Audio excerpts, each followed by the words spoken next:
Hey, what's up, guys? Welcome back to another episode of the Boyos Discuss, the podcast where we pick a topic and then shoot the shit about it for a while. This week we're kicking off our review of Kenobi on Disney Plus with parts 1 and 2. I'm Matthew and I'm joined by my co-host Ben. How's it going, Boyo? Pretty good. So since we are covering 2 episodes this week, I figure we might as well jump right into the synopsis since there's a lot to talk about. Since these are like 40-minute episodes as compared to like Shenmue, where it's like 20 minutes. But just going forward, know that this is going to be like your spoiler warning for these episodes, as well as any sort of Star Wars content that relates to sort of this time period. We may even talk about some like legends, like non-canon stuff. So just keep that in mind. And with that out of the way, I'm going to actually kick things over to Ben, who's going to give us a synopsis for these episodes. That's right. So you start out and Disney's already trying to get you to skip some good parts of their show, and it's like, hold on. Like they're very liberal with that skip intro button. It's like, we don't need that. I want to watch the recap. It was like a recap of episodes 1, 2, and 3. Like they put in scenes from all of them, and they like cut them and put them, like overlapped them with the like dialogue carrying through different scenes of these movies. And it flows really well. Like, you could literally show that to somebody who's never seen the prequels, and I bet you they'd be like, oh, I get it. Okay, yeah. Like, they did a good job there. It was, and it was fun to watch it, because I wasn't like one of these diehard people that rewatched all those prequel movies to get ready for the show. No, yeah. So, seeing that, I was like, nice. And they kept in the meme line that he has the high ground, so it's like, good job, Disney. Yeah.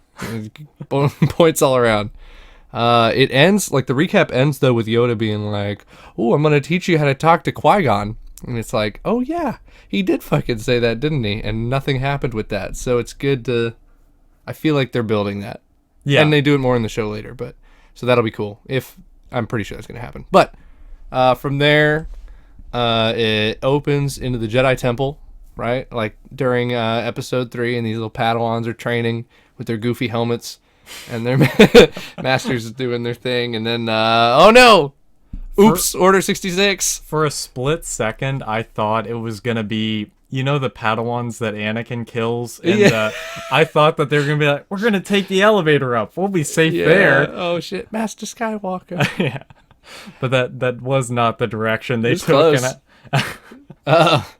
But yeah, so they're just training, having a good time. Their master apparently didn't feel anything wrong with the Force before this, but clones pop in, and she's like, gets into battle mode immediately, fucking schwacks them, and they're like the 501st. I'm like, yeah, you know, that's good. Attention to detail. Well, and this is like, it's sort of, and I'm not sure like in this scene or if it's just the one later on, this is the first time we've seen a clone trooper in actual like armor that they made in live action, because before like in episodes 2 and 3 it was just CG with Tamura Morrison's head like CG'd onto the top. So it's really cool that we're finally seeing like actual clones. Yeah, that's dope. They look clean. Like it's like, it's fucking awesome. Yeah, I love it. It reminded me of the fucking level from Battlefront 2.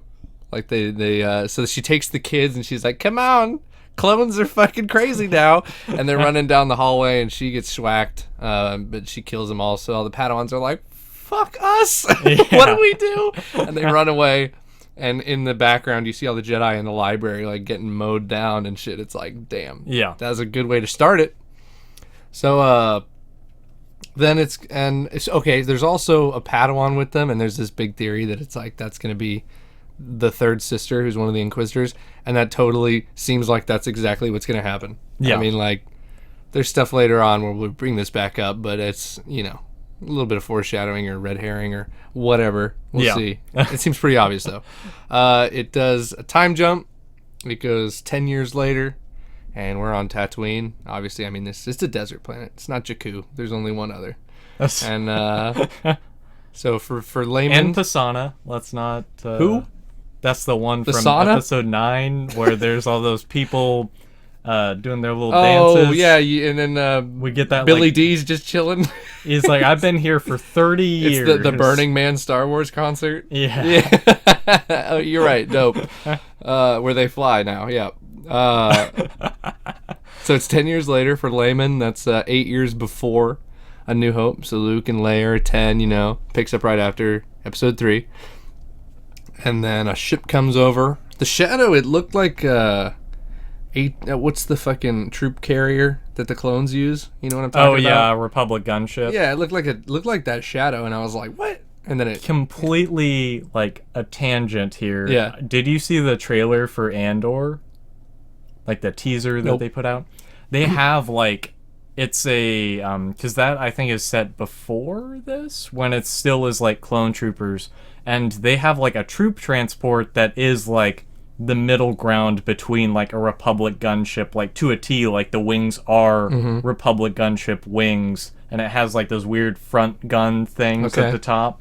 But it's more like, I don't know, sort of like Empire looking, if that makes any sense. Yeah. Like the aesthetics. Okay. So it's cool that they're sort of like this is really I love that stuff. my favorite like time period specifically because of that. Like it's so many interesting like Even Easter eggs the and tiny stuff. things at the end of episode 3, like when you see the ships are getting a new coat of paint and they don't have the Republic markings, it looks more Empire and stuff. The interiors of stuff looks more Empire. It's like, yeah. Give me that. Well, and that's like one of the things I loved about Bad Batch was them being like, the clones specifically being like, nah, no more like wacky like nicknames and like the different colors for the different divisions and stuff. They're just like, no, just all Fuck all that. Yeah. You arts and crafts motherfuckers. So I saw the Shadow. I was like, is it a troop carrier? No. It is a Inquisitor ship. So it's coming in, lands. The Grand Inquisitor, or GI as I like to call him. G.I. Joe comes down with the other Inquisitors. There's 2 others. And we've seen, I forget his name, his 7th brother, I don't know what. But he's in Rebels too. Yeah. So both the Grand Inquisitor and this other Inquisitor are from Rebels. The one we haven't seen before is the 3rd sister. She's going to be kind of like the main antagonist. We haven't seen her before, right? No. Yeah, she just acts very similar to the Fallen Order one. Yeah, and that's like, I don't know, weird. Whenever you have any sort of media where it's like across different like basically mediums, where you have like games, you have books, you have movies, you have shows, they like want to do like basically similar characters or like have that idea somehow present in a medium that's a little more easily digestible. And so it's like not everyone's gonna play Jedi Fallen Order, so they sort of want someone to fill that I guess role. But and that's true. Well, they did it with like Kylo Ren too, a cranky, angsty would-be Jedi, and then it's like, no, I'm evil. Look how evil I am. Yeah. It's getting a little old, but whatever. So she's with them. They come down, and so they show up to this bar, the 3 of them. And I like the exposition they give. Like, if you're new to these characters, they just show up to a bar, and the Grand Inquisitor's like, "Do you know who we are?" And everyone's like, "You're Inquisitors," and you're like, "And so you know what we do? Like, you hunt Jedi?" And I'm like, "That's good. That's some quality exposition." And they're like, "We heard there's a Jedi here," and then 3rd sister just fucking picks up a knife and chucks it at this dude's head, and it goes through and it kills him. Oh wait, no, you missed the part. Like it's this. It's a little cliche. It's a little on the nose, but I love the Grand Inquisitor being like, "Do you know how to hunt a Jedi?" It's like, he's totally doing the fucking beginning of Inglourious Bastards. That's exactly what I was thinking. Yeah. I sort of love it, but it's also like it could have been really cool if they really leaned into that. But that would have been a little too scary. As he asks for a glass of milk and brings his big pipe out. Blue milk. There you go. But I totally thought that too. Yeah. Yeah. So he's doing that whole routine. The I forget Hans something. Whatever. Yeah. Londa, I think. He's doing the Londa routine, and 3rd sister just is like, fuck all that talking, and chucks the knife at this dude's head. Yeah. And this idiot fucking Jedi just hangs out where he's already been identified. He stops the knife, because that's just the only place he goes, I guess. Yeah. And the Inquisitors were like, aha, we found him. That was easy.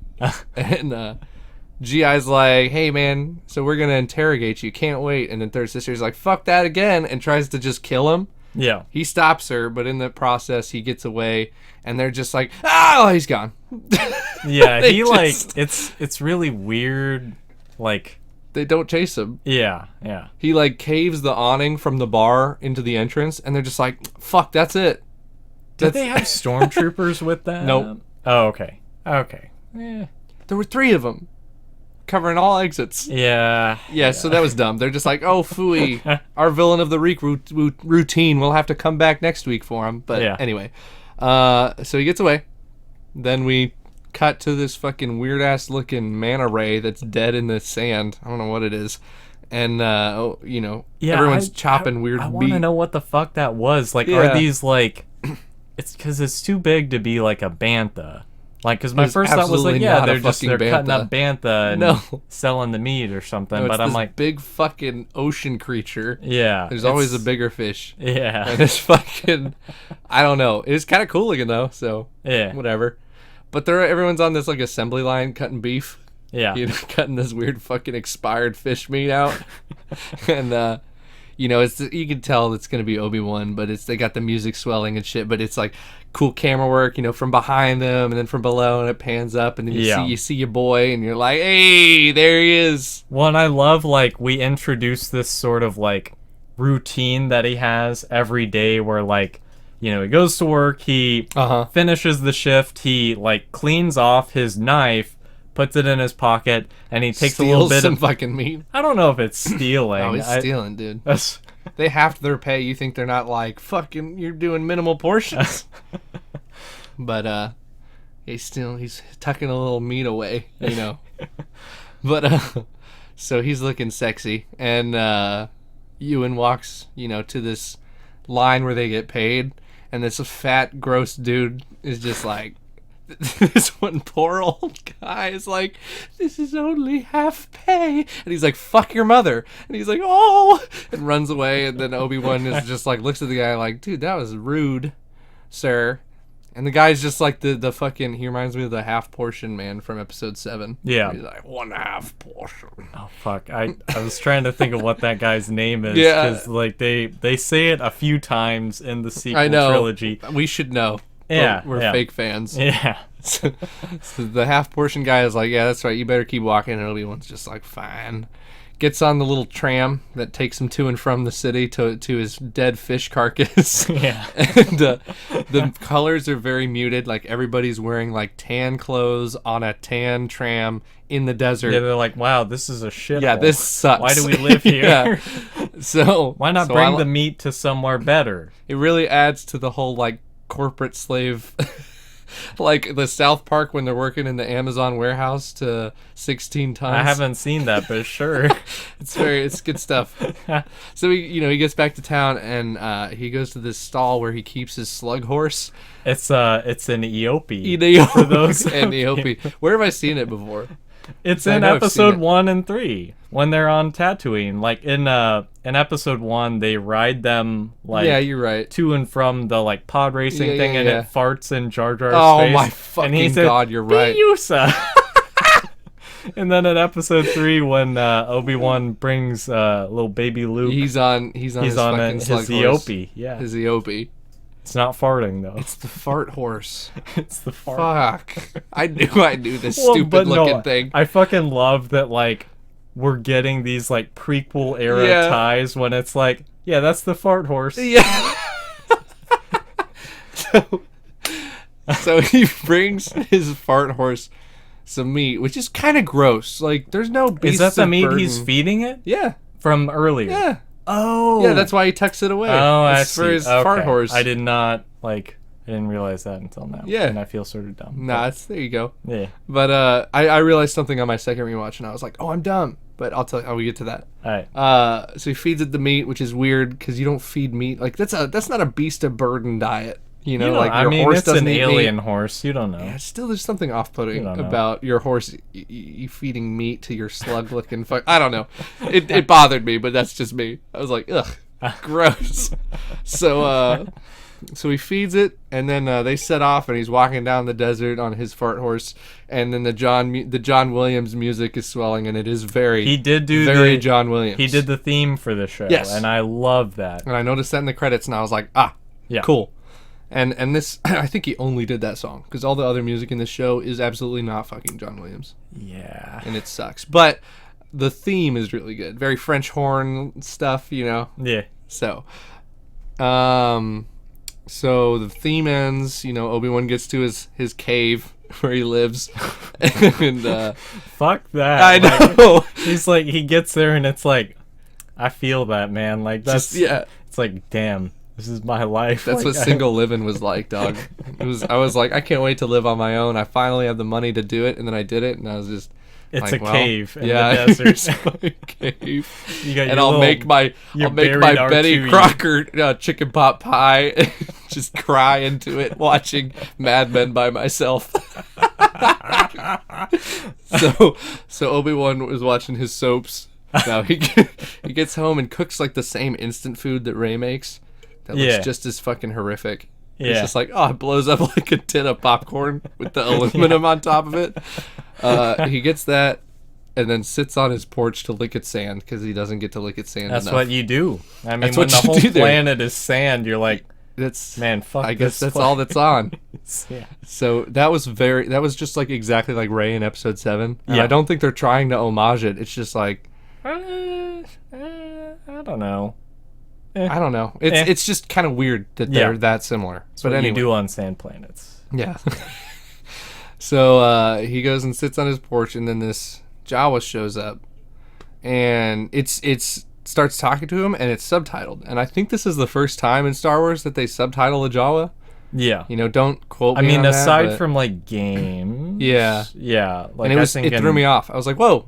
Yeah, it's weird. Like I don't, because like we were sort of talking about this before, but like in the Mandalorian, I don't remember if they, like in the episode with the Jawas, if they had them subtitled or not.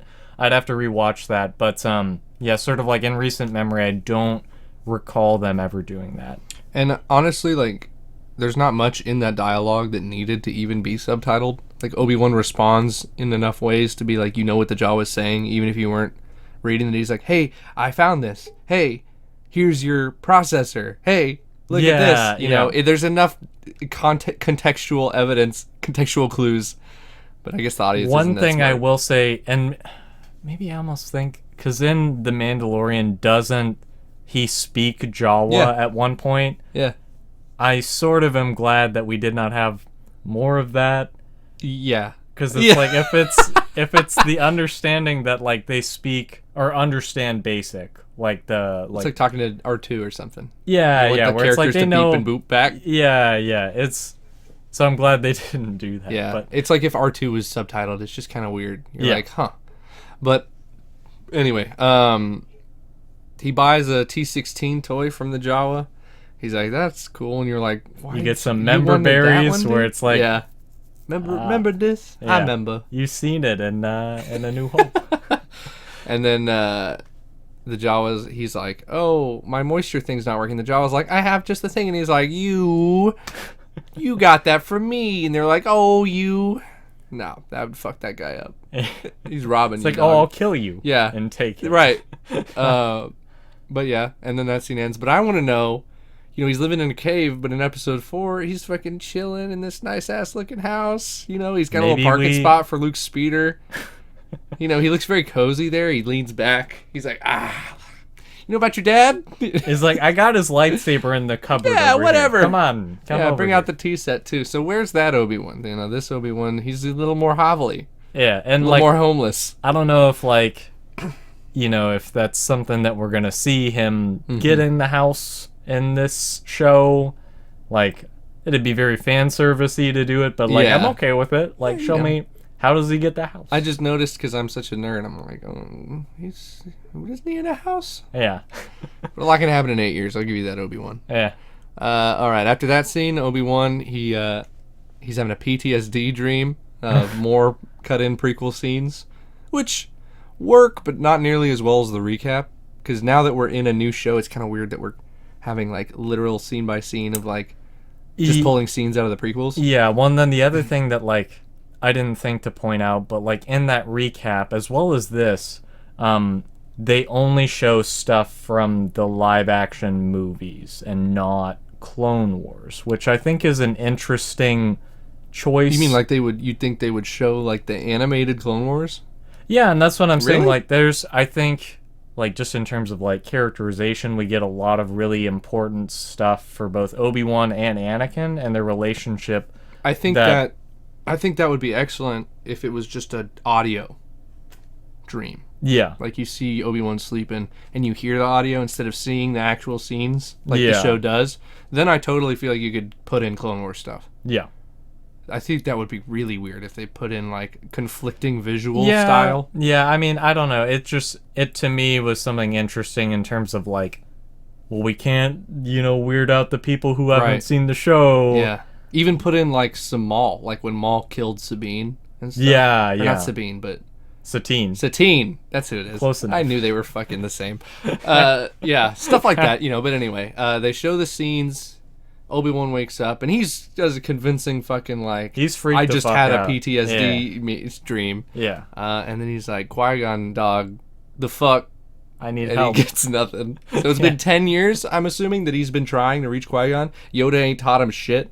Well, no, and like my thing is, and I think they sort of like, we'll get to this later on, but it's implied that he's maybe like cut himself off from the Force, sort of like Luke did in Episode 8, where like they when they're on, what the fuck is the planet? The like Jedi Temple planet. Yeah. And Rey is sort of like reaching out, and she's like, I saw like all the life here and like the light and the dark, but I didn't see you. And so I'm wondering if that's sort of what they're getting at, is that... yeah, I could see that. Yeah. With how stuff goes later on in the show, it definitely seems like Obi-Wan just completely like... He's rusty. Cut him off. Yeah. Cut off his connection and stuff. Yeah.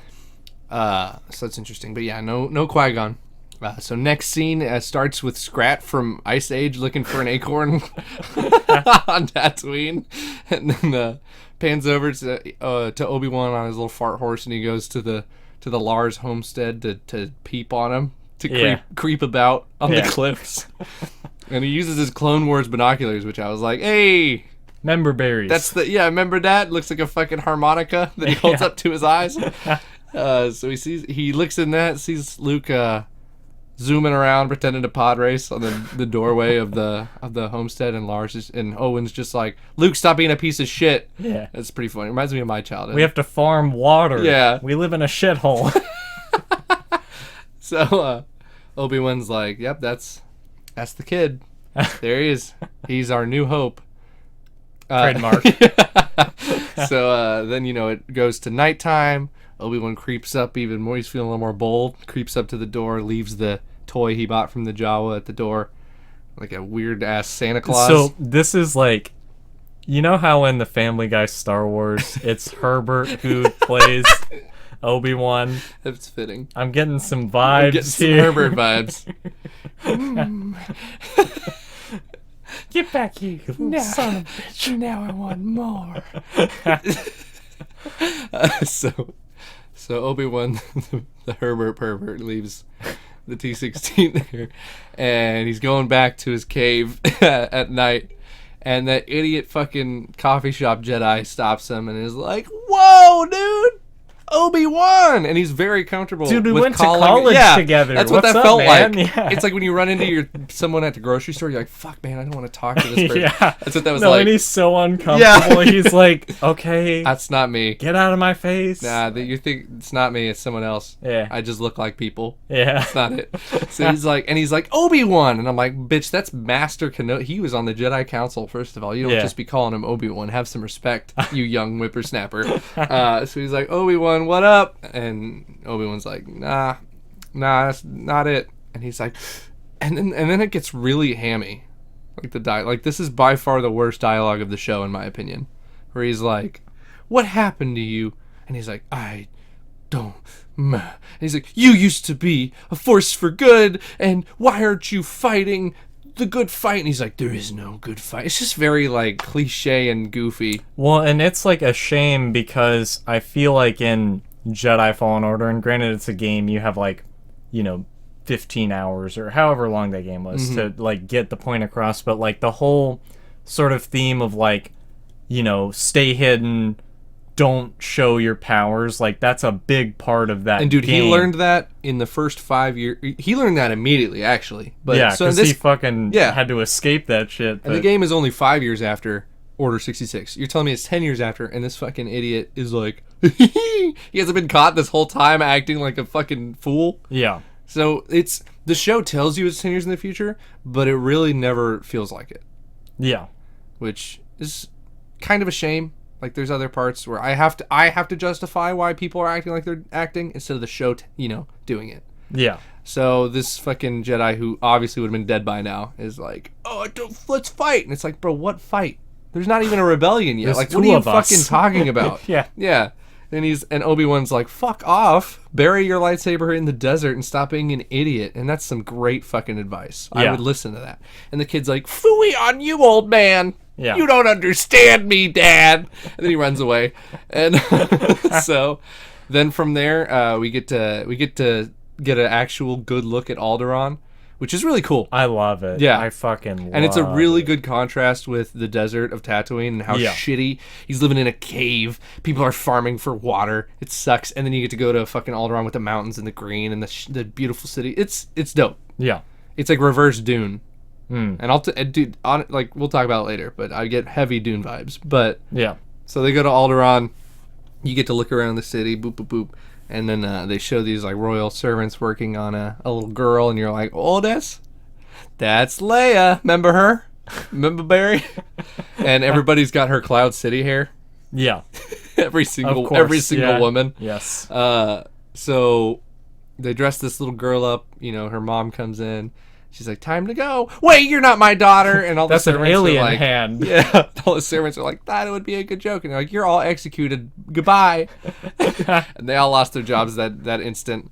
And Leia's actually running around in the woods, being a little whippersnapper, and just climbs up in a tree with her droid and is just like, that's this ship, and that's this ship, and that's this ship, and I know everything because I'm a 10-year-old. And it's like, all right, it's going to be one of those characters. I do sort of like... Part of it is like almost imagination where she's like, I think that's like a hunter from this planet or whatever. And I want to say there's a line later on where they're like, no, maybe that's not what that was. That on its own Yeah. is fine. Like, I can get a 10-year-old obsessed with something. Yeah. But she's just too fucking witty and good at everything in this show. Yeah. But I like if she was just like an autistic level of interest Oh my in God. stuff. Like my brother loved fans when he was a kid. I don't know. He's fine now, but he no. really fucking loved fans. So a girl being like, "That's this ship." Yeah, cool. But anyway, so then her mom comes and she's like, "The fuck you doing up in a tree?" And she's like, "I'll come down." And I like that the guards have like the rebel helmets. Yeah. Yeah. That's cool. And then so Leia comes down and they go back inside, but from the shadows there's a weird tattooed man hiding creeping around. And you're like, oh no. Yeah. Back to Tatooine. Obi-Wan goes through another fucking day. Owen, he goes back to his slug horse, feed it some more meat, and Owen shows up and he fucking yeets that toy right back at his feet. He's like, fuck you, old man. Throws that toy, blows up. And Obi-Wan's like, the fuck, dude? That costs a lot of money. Yeah, dude, that was my week's paycheck, man. He tells Obi-Wan to fuck off, basically. He's like, Luke's not your problem. And Luke's like, well, how is he? Or Obi-Wan's like, how is Luke? And he's like, you just trying to see if he's all forceful and shit. You weird, creepy old man. Get away! Yeah. Which, I mean, I can kind of understand. I wouldn't want an old man creeping on my guy. He's like, don't worry, I'm with a cult. It's like, no, that's not. That doesn't make this better. Yeah. So they're yelling at each other, and then the Inquisitors show up, which is very, convenient. Yeah. Star Wars never, ever feels like you're on a planet. It feels like you're in 1 to 2 towns. Yeah, yeah. But anyway, the Inquisitors show up, and, they start patrolling, and Obi-Wan's hiding, and, Owen's there, so you're like, oh, they're going to ask Owen if they know where the Jedi are. But there's no tension. It doesn't work, because we know that they're fine. Yeah. And that's kind of the problem with, doing a prequel thing where, in episode 4, we see both of these characters, and they're fine. Nothing's going to happen. She's all like, I'm going to murder you and your family. I'm going to cut off your hands. And it's like, no, you're not. Yeah. That doesn't happen. So, anyway, that kind of stinks that the tension wasn't there, and they were really, really trying to put it in there. Yeah. But there's this lady who's like, "You Inquisitors, you have no authority here. This is the Outer Rim, no Empire." And it's just fucking whap and cuts off her hand. And that's my mom. It's the space Karen. Yeah, like I want to talk to your manager about this. Yeah, Like, yeah. I went to like a speakeasy with her for she was like, it was her idea, and then the bouncer wouldn't let us in because she didn't know the password. She was like, "You're a mean old man, and it's totally like that. I was like, God damn it, fucking you'd have your hand cut off by now, Mom. But anyway, fucking so the third sister is yelling at everybody. She's like, "I'm gonna slaughter your family. I'm gonna rape your kids. I'm gonna eat your corpse. I'm gonna fucking kill you, brother." And it's just like so evil, and it's like it's kind of ridiculous. Like it's cartoonish. yeah. And it's like, dude. And the fucking other evil ass dark side empire. They're even like, whoa, Yeah, chill. they're like, whoa, man, that's a we lot. have the Grand Inquisitor who's fucking a scary looking motherfucker. Yeah, dude, it's like, come Yeah. on, man. Like, You're making a scene. I think it would be more interesting if the Empire was more inviting and kept trying to persuade people that it's Yeah, like, well, no, no, we're like- actually not bad. The Jedi betrayed you. We're trying to find them so they don't do it again. Instead of being like, I'm gonna fucking eat your spine. And we do sort of get that contrast with like the fifth brother or sixth brother or whatever, where he's like, yeah, like if you know anything, like we'll pay you. We're gonna Right. pay you some good money. Yeah. And then she's like, or I can fucking cut your Yeah. hands off. And he's like, what the fuck? Or I could shove hot pokers up your ass and everybody you love. And it's like, dude. And he's like, no, like And nobody actually knows. Like, she literally just walked into this village and was like, I'm gonna put you all to the fucking sword. And it's like, dude, they well, don't like know. I do sort of like the contrast, but it is a little heavy-handed. Yeah. Like I'll say that. It's but, pretty ridiculous. Yeah. But anyway, so Owen doesn't tell him shit. He's all fucking, well, I don't know. Yeah, And and I they, like that. I yeah. like that we're like, you know, sort of what we've established with his relationship with Obi-Wan is that it's not very positive. Right. And so, you know, when that, like, I think after that, when he's like, no, I won't tell anyone, he, like, thanks Owen, like, Obi-Wan's like, thank you for Right. not saying anything, and he's like, I didn't do this for you. Yeah. I did this for fucking Luke. And it's Right. like, my guy, like, I love that, like... He's got heavy dad vibes. yeah. Heavy yeah, dad energy. And so he's well written. Yeah.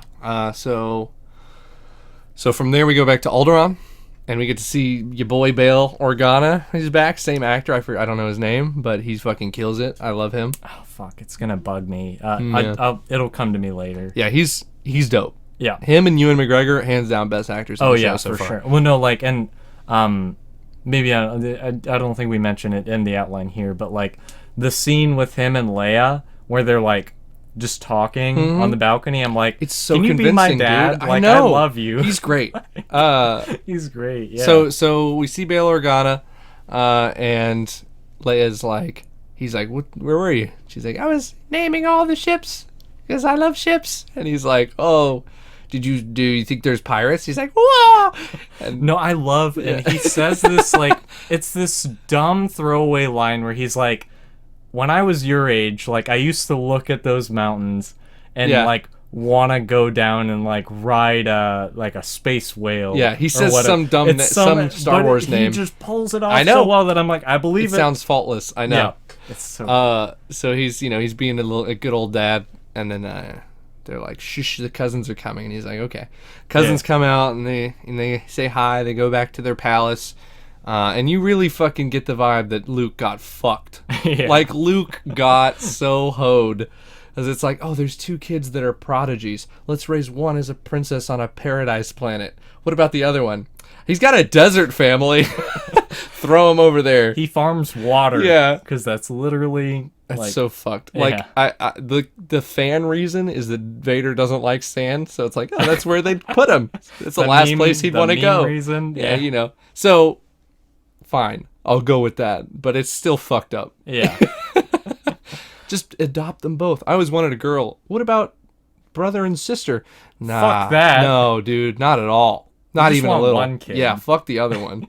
So it's funny, like goofy Star Wars logic from the other movies. They just have to keep rolling with. Yeah. Yeah.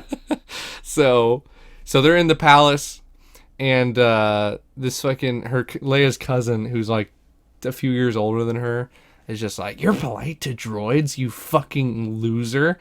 And I'm like, yeah, that's probably what I would have said if I was a kid. I just liked yelling at people. Well, and, like, this sort of like dislike for droids, and this may just be me reading into it way too much. Like, there are other instances in the other like shows and stuff where people are like, after the Clone Wars especially, they're like, fuck droids. Yeah. Like, they sort of have... Well, it's like the Separatists use them to do genocide. Yeah, and so, like, they've sort of retconned certain things where I think, like, the cantina owner, like, his thing, like, no droids in here, is because he's like, no, fuck he's droidist. Them. Yeah. And so, like, I may be reading into it too much. No, I do like that too. Yeah, that's cool. But he's like, they're a lesser life form. Yeah. And then she's like, "Ooh, well, but I'm being polite to you." And it's like, wow, that's a very witty 10-year-old. Yeah. And then and then he goes something, "You're not a real Organa, you're adopted, na boo boo." And then Leia goes, and she pulls out her Tumblr blog and fucking just deconstructs this man to his very core. And it's like, this is some like shower argument level, like, yeah, he's like fantasizing how you would respond to shit. It's Goodwill Hunting. Yeah, it's that scene in the bar. How about them apples? Hunting. Yeah, it's and goofy. the cousin is like, shit, she's right. Yeah, she goes like, walks away. "You aren't even your own person. You are frightened of your father, and he holds the important. You're never going to make a decision in your entire life."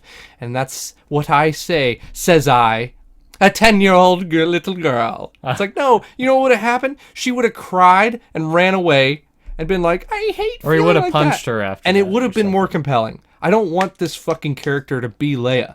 She's 10. Yeah. Like, I want her to have faults and weaknesses and be like, "I hated the way that guy made me feel." Well, then work on that and come back with a better response. You need to beat him, but with your words or something. I don't know. Yeah, I just think it's kind of that's... ridiculous that she could do that to people at 10. It's like, dude. Yeah, and like, I don't know. It's sort of going off of that. Like, we need to see the growth to where she is in episode 4. Right. She's not so just that I character. Agree. Yeah. You know, like, say what you will about Anakin's portrayal in episode 1, but like, there's parts of that where he's just a kid. Like, he's a little kid. Who he is Leia at the beginning of that movie is not who he is at the end of Revenge of the Sith. The Prodigy space pilot, that's kind of goofy. Like, he's just fucking amazing.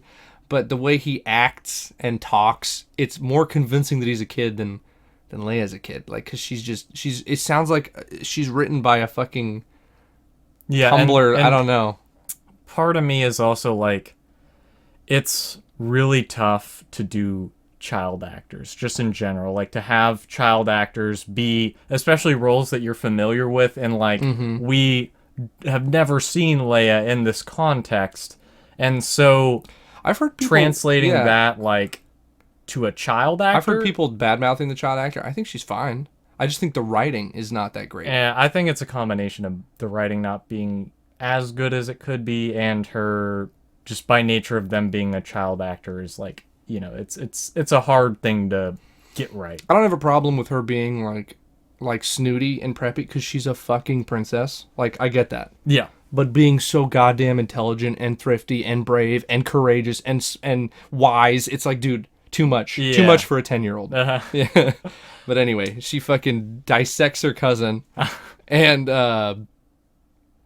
so they go up to the room. The mother is like, "You're gonna need to apologize," and she's like, "I'd rather shit in a goober mouth's bowel." I don't know what she says. She says some Star Wars shit. Yeah. And runs away. And then Bail goes over there and he does your whole father speech. He's like, "I would roll past the hills of Zadok on my Uber bike." And, and it's great. Yeah. And he kills it. And he gets on his knee and he's talking to her. And dude, the costume, the set, and the dialogue of them royalty between them, it's so fucking like they're Atreides on Caladan. Like, it's so Dune. I was having like fucking whiplash. I was like, holy shit. Like, I just watched this movie and Oscar Isaac was that character. Yeah.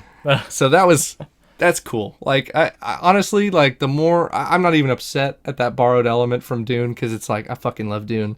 And any relation, I'm like, hell yeah. So that's That's the vibe I got, and I liked that a lot. So then they talk, and Bale's like, now go run along, Leia. And she goes back outside with no guards, and then he's like, oh shit, maybe I should have sent guards. And he goes, guards, go out there. Yeah. And then she's running around, and then the fucking bald, spooky shadow man pops out, and it's fucking Flea. It's Flea from Red Hot Chili Peppers. One, I didn't know he's who got like this a little was bib. because I'm an uncultured hack, apparently. So like everyone was like, "Oh, Flea's in it," and I'm like, "Who?" Who? Yeah, I'm like The guy I don't from know. Bug's Life? No, fucking Flea, just shows up, Yeah. and he's fine. He doesn't kill it. It's just like, Yeah, oh, this isn't there's yeah, it's not a oh fuck, what's his name? he's not getting an Emmy for this one. Who's the bald dude who was in The Mandalorian? Who's like, he used to be in Mando's crew. Oh, He's Bill a Burr. comedian. He's no Bill Burr. Like, No, this Bill is- Burr was great. Oh yeah, I love him. Yeah. Yeah, he's great. But Well, I don't think I think a comedian knows how to act. I don't think musicians really know how to act. yeah. Look at Jared Leto. Look at Madonna and Die Another Day. Like, Yeah. But anyway, so Flea's like, hey, little girl, you're coming with me. And she's like, no. And we get the goofiest fucking scene. Yeah. I would say it's the goofiest scene in Star Wars, but we did have a Vespa chase in Yeah. the last show. This is Yeah. right there. Where fucking Leia's running away in the woods, and Flea's so like got two my goons thing with is, him. this scene is shorter than the Vespa chase. And it is. And By quite I a bit. appreciate that. Yeah. But it's fucking bad. And so these goons are running after Leia. She's got little 10-year-old legs and 10-year-old stamina, and these actors are trying so hard to act like they're trying to keep up with her. Yeah. And it's goofy as fuck. It looks like they're playing tag. And she's like, hee hee, and runs away and like ducks under a fucking 2 millimeter thick tree branch, and they like bump into it, and they're like, oh, damn it, she got away. Yeah. And they're like trying to find new routes, and it's like, dude, this is cringe into my chair. I was watching it, I was like, oh my god, no. It was so bad. But it doesn't get that bad. Like, I haven't seen that bad again. But, Yeah. and it doesn't last long, like you said. But it's fucking noticeable. And it's weird. And even in the middle of a scene that's like that, there's still one part where like a guard does pop up, and you're like, oh, okay, shit, Yeah, Leia's she's gonna be fine, safe. yeah. And he gets fucking Flea just blasts his ass. And I was like, oh Yeah. shit, like that was good. That was a good part of the scene, but everything else, no. So they blast that guard. Leia gets cornered. They black bag her ass, take her to Guantanamo Bay, fucking, and then move on to Tatooine. Obi-Wan's chilling in his cave, and he starts hearing a little beeping, boop boop, and he's like, "What's happening in my little ammo box of knickknacks?" Yeah. He opens up his box, and you've got Anakin's fucking Game Boy Advance that he had from Episode 3. Yeah. When before he talks to Padme there, It's and got then the Revenge of the Sith side scroller beat 'em up game. This shit always looks so goofy. But so next to that is his little like communicator. It's the hologram projector. Yeah, and the it's little cool. It looks circle just one, like that's it looks dope. great. Yeah, I love it. And I'm like, cool. And he pops it open, and it's the Organas. It's Bale and his wife, who Matthew subconsciously put into my mind. The actor's name is Jimmy Smits, by the Yes, way. yeah. Which is not what I would have fucking thought. But Jimmy Smits kills it. I love that guy. The Organas pop up. They do like pretty much like a help me, Obi-Wan Kenobi, you're my only hope. My daughter's been kidnapped. And Obi-Wan's like, bro, ask who. I'm the only guy you know. You're fucking royalty. And they're like, we don't want high profile. We don't want people to know that we suck at being parents. It's well, like, and more importantly, that like we have a daughter who's not really our daughter. right. And he's like, we don't they want to wanna keep reveal a secret. that we have a, yeah. If anyone could even potentially figure out she's a Skywalker. Yeah. Makes sense. And it's like, okay. And this to me is my favorite scene of the show. Like the acting that Ewan McGregor does in this particular scene is so fucking good. And he's just great the whole time. Like he really does a lot with not very little dialogue. And Yeah. I'm really impressed with him. Is it? But this particular one where he's like, they tell him all that. They're like, dude, we need you. Like, don't you have a duty to these kids? And he's like, I'm watching the boy. It this scene or is it later where he's like, you also have a duty to her? Because like he says that he's like, I'm meant to, like I have to stay here. I think can't it's leave. this scene. Yeah, because it may. It's I'm pretty sure. No, I'm pretty sure it's this scene where he's like, they're like, you need to help her, and he's like, I have a duty to the boy, and they're like, you also have to protect his sister, and it's like, What else? Did So he, and then those Bail is scenes, like, yeah. that's not even the why you want to stay. You're making a fucking excuse. And Ewan, like, you see, like, he doesn't, he's kind of, like, upset that they're even asking him. But beyond that, like, subtly, he's just afraid. Like, he just looks scared. And it's like, oh, I'm getting goosebumps, like, talking about it. Yeah. Like, he's so fucking good at doing this just, like, broken, sad Obi-Wan. And it's heartbreaking, but it's, like, it's so enthralling. You're like, oh, my God. Like, he's fucking great. Yeah. And then Jimmy Smith just really brings it out of him, being like, dude, like being that father who's like, be The a man, concerned father, save my kid, be a fucking man, be who you were. And he's like, that's not who I am anymore. And it's just so, it's like, oh, it's a gut punch. And it's great. That's my favorite scene in the whole series so far. Yeah. So he turns off his communicator. He's like, nah. He's like, I can't, I'm not doing it. So next scene, Leia's just getting tied up. Flea ties her up and they fly away. And then the next scene goes. It's like, okay. So then Obi-Wan finishes another shift. And he's on his way home. And he's going to his fart horse. And then he's walking through the village streets. And then like the camera starts panning up. And you see like dangling feet. And it goes up to like a torso. And I was like, oh, fuck. I was like, this is dark. Damn. And then they pan up even more, and he's all like spaghetti strung up all around with his arms. He looks like he's having a hammock nap, and it's like, dude. And it's the idiot Jedi in the desert. Yeah. That the Inquisitors obviously caught. But it's like, dude, that would have been so like, oh. Yeah, well, and like we did talk about this beforehand a little bit, like before we started recording, where like I thought just based on the trailers, like they did not show like from the waist up where he's being hung. So I thought they were just going to be Everyone like did. From the legs down, like he's hung. Yeah. And like we won't show you his neck because that would be too dark for a kid's show. That's fine. But like it just really sort of sucks that we couldn't just be like, I okay. know. Like, and like I don't want to be reminded that Disney owns Star Wars now. yeah. Well, and like even we talked about this as well. Like we in Tarzan have that really fucking dark moment where you see the silhouette of Clayton after he's fucking hung with vines, and it's not like a delicate after scene. Like he falls to his death and screams and then stops because the rope is taut, and then you see his dangling shadow. Yeah. It's like, so it's like, come on, give us. Don't be like that, man. Don't be Boba Fett, the clean gangster. he wants to lead with respect. No! But, so that's lame, and that was disappointing. Like, my roommate came into the room as that was happening, and he was like, oh, shit. Oh, never mind. And I was like, I felt the same fucking way. But, anyway, it still conveys that Obi-Wan is like, shit, my indifference still ended up in this kid getting killed. He might as well have just fucking gone out. I don't know. Like, it's a good follow-up to the last scene where he was like, no, I'm staying in the desert. Yeah. That it's like, it's irrelevant, really. And it's like, I applaud that. It's just, come on, do it better. I'm not 8. So then he gets back to his cave, and he's got this little like R2 detector, and it turns red like somebody's in his house, and he's like, ooh. And he creeps in, and there's this super spooky hooded figure, and you're like, oh my God. And it's just Bail Organa. And you're like, oh, what up, Jimmy? Yeah. And we get some more great chemistry. Dude, the more those two are on screen, like, please, give me a show of just them. But, Bail is like, bro, like, come on, dog. It was like rallying your buddy after he had his first breakup. You're like, we got to get you out of the house, dude. Like, you'll be all right. He goes, I know you couldn't. He has a good line. Like, there's good exchanges where he goes, like, you couldn't save Anakin. You couldn't. It happened. Yeah. You can save my daughter. Please. Like, not even, like, redeem yourself. It's just, like, it happened, dude. Like, get over it. And I'm like, I respect that. Like, hell yeah.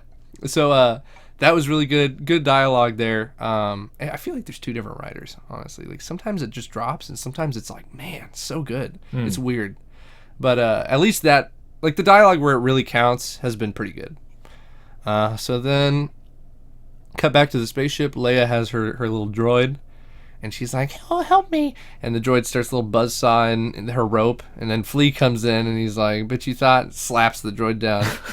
And he starts fucking spitting on it. He's like, yeah, there's a little scar tissue for you. Scar tissue that I wish you saw. fucking riffs on it, dog. Fucking, he goes, give it away. So, after that, Obi-Wan, it cuts back to Obi-Wan. He's in the desert with his little slug horse, and he's walking, and he gets a little shovel out, like a literal like World War I shovel. Or like what do you get by from when Academy? You go to the beach, yeah, and you're like, I'm gonna make a little sandcastle. Folds his little shovel, which just looked funny. And you're like, oh, he's got a shovel. What's happening? And then it starts cutting back and forth between Flea and Obi-Wan. So Flea starts hailing somebody on the ship, presses a little button on the transmitter. Back to Obi-Wan. He's digging, and he gets to a box. Opens up the box, and it's fucking Anakin and his lightsabers. Yeah. And it's like, again, weird callback to the sequels, where Rey like buries those lightsabers. Yeah. So, again, I don't think they're going for an homage or anything. It's kind of weird that there's a similarity. And then it cuts back to Flea, and he hails who he wants, and it's the third sister. And she's like, yes, the plan to bring Obi-Wan out through the daughter is going excellently. And you're like, oh, shit. And then Obi-Wan cuts back to Obi-Wan going through a spaceport. And they do this. Star Wars loves Marvel. Disney. It's Disney. Disney loves to do this goofy thing where you can tell what's happening, but they have to have a character ask the main character what's happening. And it's like, don't do that. Just let me digest it. Like, where he's standing there at the gate of the spaceport, still fucking conflicted. Yeah. Still debating. And this goofy-ass fucking side character goes, what is he? What you gonna do? Or something. And it's just like, shut up. I'm watching Ewan. Get off the screen. But, so she's like, what's it gonna be? And he goes, And he progresses, and he goes to the line. And then, like, he's trying to be all stealthy. He's got his robes. His Jedi robes, by the way. But also, like, this feeds into my problem. And this is me maybe being nitpicky. Mm-hmm. The Jedi robes should not have been the just outfit that he's wearing when he's a hobo on Tatooine. Well, they weren't really. He had, like, a blue shirt. He had, like, different outfits. But, like, they're, like, that robe, like that, like... Well, he literally, like, he goes, like, I gotta go undercover to save Leia. I'm getting my lightsaber back. How do I go incognito? Jedi robes. It's like, dude... Well, and it's like, we know who Ewan McGregor is. You didn't need to, like... Remember Obi-Wan? Yeah. Remember? Remember how he looked? There he is. And it's like, dude, he needs to be incognito. He was an undercover bounty hunter. He shaved his fucking head. Yeah.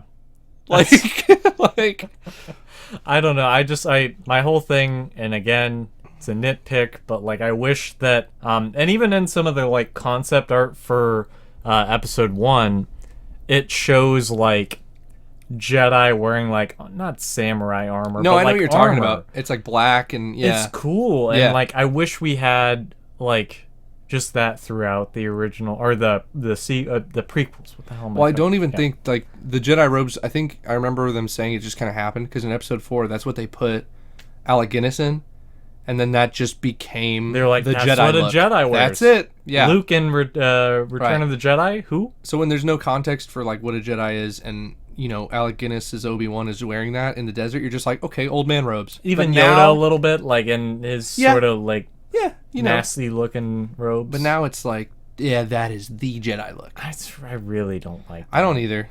Yeah. Honestly. But it is what it is, It's and Star even Wars. like if we're going off of like talking about like non-canon stuff, like in Knights of the Old Republic, like they have like they have a variation of that I'm like, that would have been cool because it looks more like armor-ish. Mm-hmm. But I know what you're talking about. Yeah. Yeah, but he goes undercover in looking like a Jedi and pulling his fucking train ticket out, flashes his lightsaber instantly. Yeah.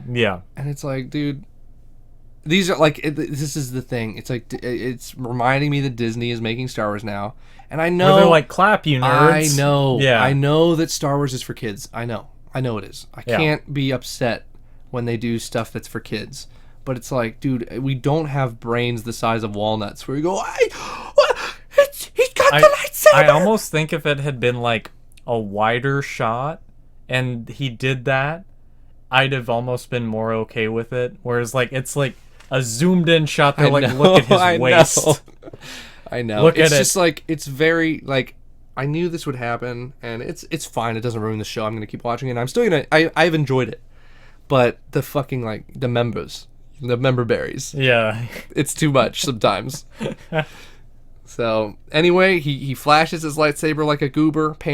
His camera pans out. End episode. Swelling theme. Thank you, John Williams. All right, episode 2, and they're not named. They're just like part 1, part 2, part 3. Yeah. Which, that's fine. I kind of actually sometimes prefer when series don't name their stuff. Sometimes it's just goofy. Yeah, this isn't a Shenmue Yeah. situation where it's like it's yin yang. It's like, why is it This called that? I episode's don't know. called Harvest. Why? Watch it. It's just like, okay, why'd you even name it? Even then? if you watch Yeah. it, you don't know. But anyway, so part 2. Fucking, it starts with a transport coming into a planet from space, very Star Warsy. Mm-hmm. It starts landing, and it's this kind of like shitty looking place. There's like smog. It lands, and in the background, which was kind of cool, there's like there's one of those rebel transports, like from episode 5. They're like, the first transport is away. Yeah, the yeah. goofy looking fat ones. Yeah. With the engines just way out there. That's in the background, and I'm like, oh, look at that. I don't know the technical name for it. I forget. I don't know if it's a Mon Calamari ship or something, but I don't know. So that's in the back. That's cool.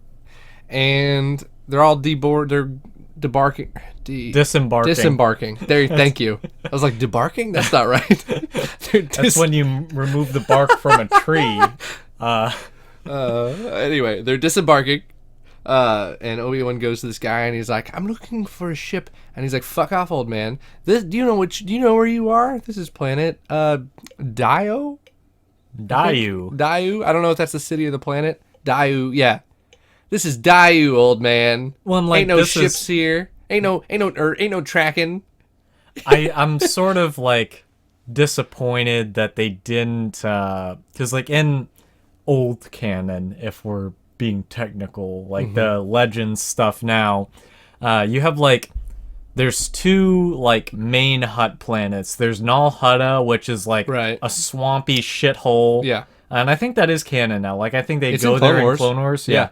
But there's that planet, and then either one of the moons or like nearby planets is Nar Shaddaa, which is like Coruscant. Was but that if in it Bounty was, Hunter? I think it was in Bounty Hunter and Knights of the Old Republic 2.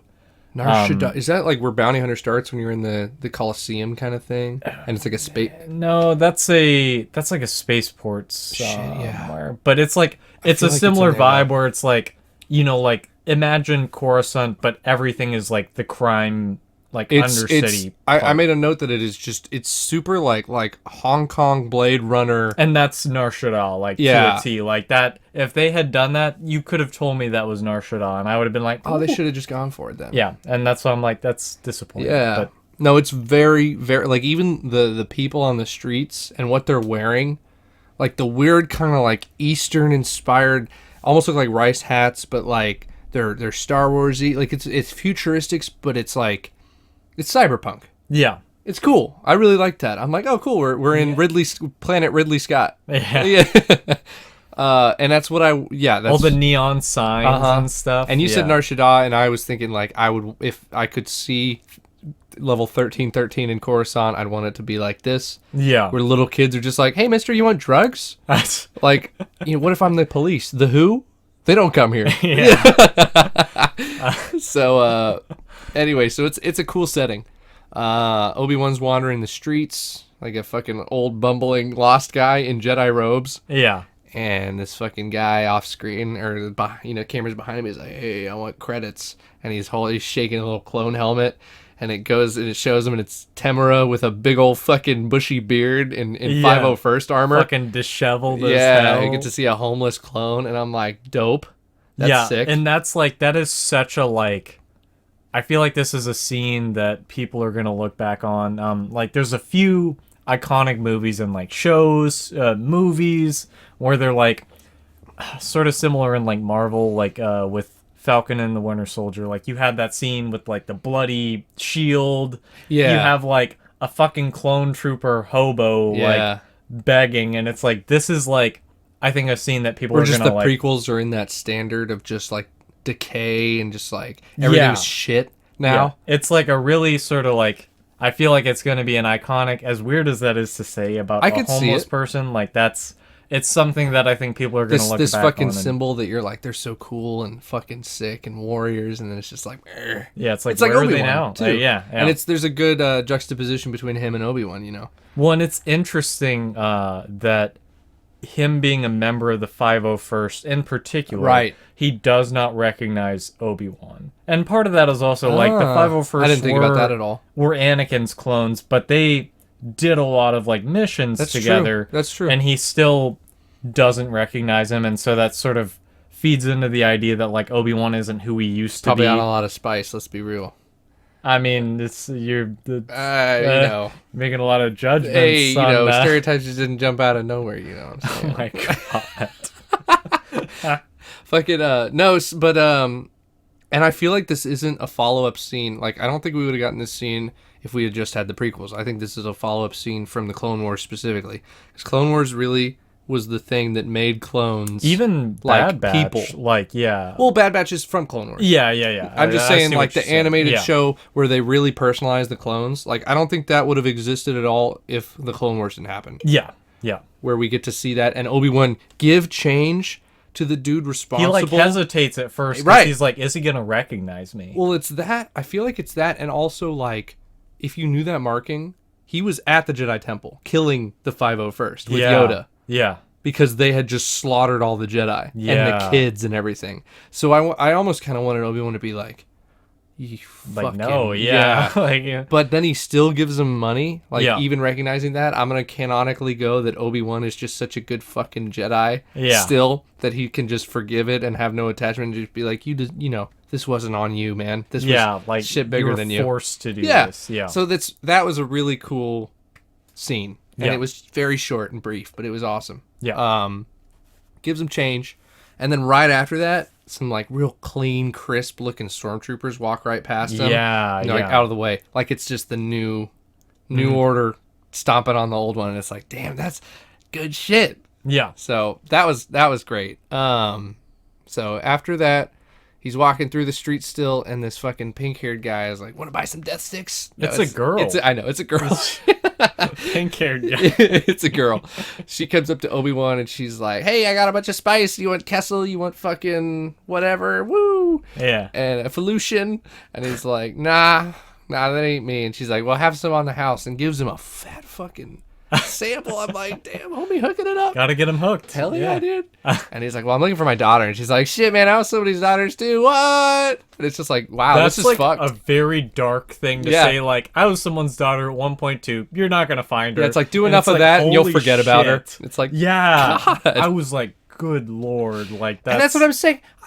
Where does Disney know? Like, they're literally They being draw like, lines in weird yeah, places. they go to a Breaking Bad meth lab. Yeah, we'll get there though. We'll get there, but it's like, come on, show the guy being hung. Yeah. That's- Anyway, she gives him a fat ass sample to get him hooked in the Disney show, and right after that, a kid like pokes Obi-Wan in the back, and he's like, "Hey, I heard you were looking for somebody. I know somebody that can help you with that." And He's a Obi-Wan's like, Jedi. "Yeah, he's a Jedi." yeah. And Obi-Wan's like, "Really? That's sure, okay." And he goes, and we're introduced to this rope guy named Haja, and it's played by Kumail Nanjiani. Kumail who's Nanjiani. excellent. Yeah. I love him in this Kumail role. Nanjiani. He's awesome. Yeah, Yeah. he's hilarious, and he like, this is a good character to overplay, Yeah. and he really nails does. it. Yeah, he's super hammy and having fun with it, and it fits. Mm-hmm. Like he's a comedy relief kind of character, and it's not obnoxious. Yeah. So Haja is doing these. He's all hooded, and he's like moving at the He's windows. pretending to be a Jedi. Yeah, and he he's has using like magnets and shit. Yeah. So the windows are closed by themselves. He grabs like a thing with the Force, and he's like, "We need to get you off planet because your son has abilities. Let me Jedi mind trick this guy real fast." Okay, woo, that was hard. Yeah. All right, now you just owe me 800 credits. Yeah. And it's he's funny, like the stuff, the gestures he makes and everything, and wanting the money and all this stuff. When it's like, it's so funny that we have this, because like, it's almost like an inside joke where it's like, we have seen this actually done, like Jedi mind tricks, using the Force. Yeah. And so seeing someone pretending to do that is We all so... like instantly know that he's faking it. Yes, exactly. Yeah. So the family's like, "Oh my god, thank you so much," and he's like, "Hey," and Obi-Wan's in the shadows, and to me, like, this is one of the this is the first time for the show, and one of the only times where we kind of see it, where Obi-Wan acts exactly like prequel Obi-Wan. Yeah. Where he goes, he's like, he just pops up on him from out of the shadows, and he's like, "Oh, wow, that was incredible. Like, your Jedi powers yeah, are your so Jedis are good." staggering. Do you do this often, like this and that?" And it's just very like Obi-Wan. What I love the realization of Haja when he like figures out like, oh, somebody figured this Yeah. out. That it's like it's all a trick, but yeah. And so Obi-Wan's like talking to him, and then he pulls out a blaster, Yeah. which is very uncivilized behavior, Mr. Obi-Wan. I was shook. I was like, wow, Yeah. using the blaster. So it's like Batman pulling a gun on a robber. It's like, what? So he pulls a blaster, asking the guy about, he's like, "The rats know how to navigate the sewer, you rat." And he's like, "Yeah, I'm okay, I'm a rat." And tells him about this fucking hostage drug den down the street. You know. So Obi-Wan goes over there, and he's looking, and he does the fucking classic, like, little Obi-Wan mustache twirl. Yeah. He's like, I'm thinking intently, and I have to pick at my mustache. I was like, Yeah. yeah, good to see. So he's doing that, and he sees a little side door, and he's like, aha. Goes through the side door, and this is the Breaking Bad meth lab. Yeah. It's like it is a meth lab. There's no like Star Wars even punctuation to it. Like, they're wearing goggles and gas masks. Yeah. And they have beakers on open like Bunsen burners and shit. And it's like, dude, it is literally a fucking meth lab. But okay. So he's in the meth lab, and then it like I assume, like, the show wants me to think that he used the Force to break this beaker as a distraction. Yeah, yeah. But it's like later on in the episode, he acts like it's the first time he's using the Force in a long time. Mm-hmm. So that was kind of weird. But anyway, so the beaker breaks because of Obi-Wan, I assume. And everyone's like, whoa! And they go over there because they don't want their meth lab to blow up. Yeah. And he goes through the door where the guard was, but there's two other guards like, what are you doing? And he's like, oh, I'm just an old man looking for my potato. And then he throws an elbow and starts fighting them. Yeah. And they're getting a few good hits on him. And I'm like, damn, Obi-Wan, you rusty. But then he starts pulling out fucking Krav Maga or whatever his fighting style is. I forget. But he whoops their ass. He goes into a room. And he's like, Leia? And he pulls back this hood, but it's a dummy. And Flea's like, you fucking... not him. Yeah. It's not him. And Flea shows up and he's like, you absolute fucking buffoon. That's not a girl at all, you fool.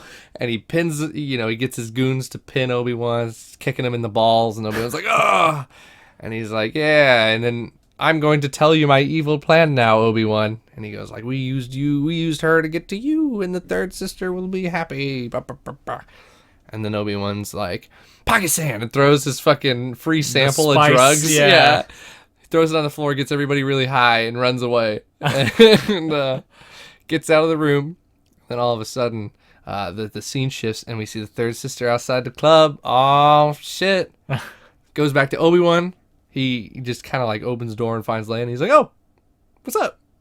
Sees Leia, and she's like, how do I know that I can trust you? He's like, I'm rescuing you. Let's go. And she's like, whoa there, Buster, where's the fire? And it's like, what fucking 10-year-old who just got abducted by grown scary people who were like, you're never gonna see your fucking family again, you're gone, I don't know who you think you are, but you're nobody now. It's just like, dude, if I was 25 years old, I would be pooping and pissing in the corner like, please, she does save me. She has this funny line where she's like, oh, my dad's gonna send like the army. Who are you? Yeah. And it's like such a princessy, like, and that, you little shit. I'll give a little bit of you get benefit old of the man. doubt. Yeah. That's it. I'll give a little bit that she is a princess, right? Yeah. So that's kind of, maybe she could expect that. But also, like, if I was fucking kidnapped and scared, like she would be.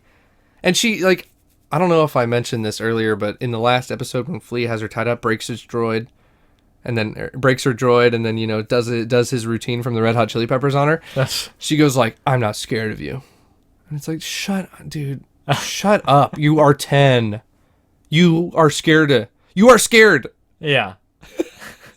I was scared. I watched Arachnophobia, the movie, and I had a fear of spiders I couldn't get. Still, like, something bothers me about it, dude. There's like, you would be scarred for life. Yeah. Stop with this fucking whatever. I've talked about it already. So she's like, "How do I know he can trust you?" And he's like, "Just fucking come on." She's like, "Okay." Third sister comes in, finds fucking everybody tripping balls in the room with the spice. She's like, "What the fuck?" Yeah, she's like, "What are you doing, you fucking knuckleheads?"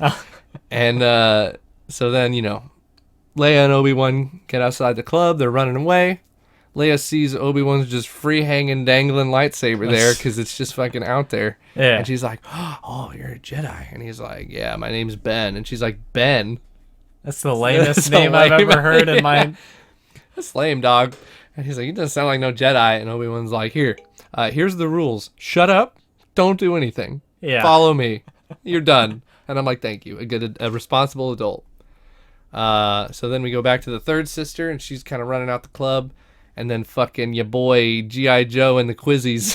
Speaking of which, what do you think of how the Grand Inquisitor looks compared to how he... Okay. I think he looks great. I'm conflicted because, like, I really like how he looks in Rebels. Yeah. I like how he looks in Rebels more. Like, he's got the alien-shaped head. Yeah. You can't really do that in this. Like, they did it in Revenge of the Sith because he's the same, like, he's from Utapau. Well, right, but he's not, like, he's still toned down in Rebels. He's got human eyes. He's got kind of somewhat normal teeth. Yeah, okay. In, like, episode 3, their teeth are like really fucking, sharp, yeah. And I would like that, too. Yeah. Like, if you're going to go for it, fucking go for it. But, like, if you're comparing it to Rebels, dude, well, honestly, well, like, I'm glad he still had the like the Sith eyes. Yeah, like that's what I was going to say. Skipped, the Sith eyes were sick looking. Yeah, and the eyeshadow didn't look goofy. Yeah, the lines on his head, he still looks like Utapau. Yeah, and the fucking costumes are great. Like, the Inquisitors look sick. Oh yeah, and they're like to a T. The costumes, yeah, and like the lights on it are just the right level of, like, they're not obnoxious, but they're like, they put a presence on it. Like, it's cool. Yeah, I think they nailed that. Okay, his head's not the right shape, but whatever. Yeah, I think that's as good as you're gonna get. So he shows up, Grand Inquisitor shows up, and he's like, I love this part where he's like, "Yo, did you kidnap an Imperial senator's daughter? Are you? Please tell me that's not what you did, motherfucker. Please explain to me how you are fixing this right now." That was great.